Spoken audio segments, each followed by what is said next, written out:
So 8 ఏళ్ళు Congress party అధికారంలో ఉంటే ఏ పర్మిషన్ రాలే. 1 ఇయర్లో ఇగో 11 పర్మిషన్లు మనం సెంట్రల్ వాటర్ కమిషన్ నుంచి తెచ్చాం. This is our commitment. మీ డేట్లు చూడండి.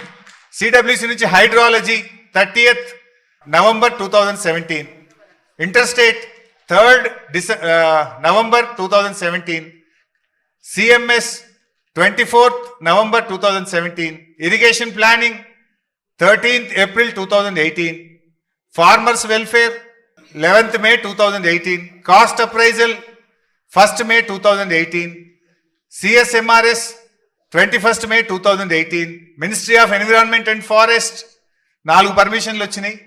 24th October 24th November 2017, central ground water board 21st November 2017, MoTA 30th January 2023, final approval టిఏసి 14th June 2018.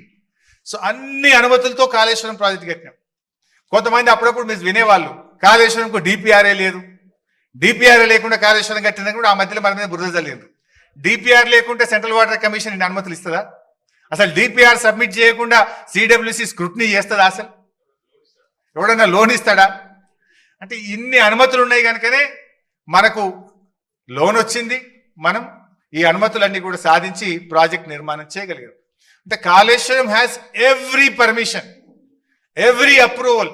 అంటే స్టాట్యుటరీగా రాష్ట్ర కేంద్ర ప్రభుత్వాల నుంచి తీసుకోవాల్సిన అన్ని అనుమతులను కాళేశ్వరం ప్రాజెక్టు పొందింది, ఇంక్లూజింగ్ కాస్ట్ అప్రైజల్.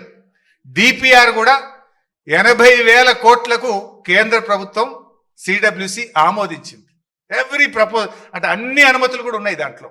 అంటే 80,000 కోట్లకు ఆమోదించినప్పుడేమో 2 TMC పర్ డే, మనం తర్వాత మళ్ళీ 3 TMC పర్ డేకి మార్చి 1,27,000 crores తోని మరొకటి కూడా మనం పంపినాం.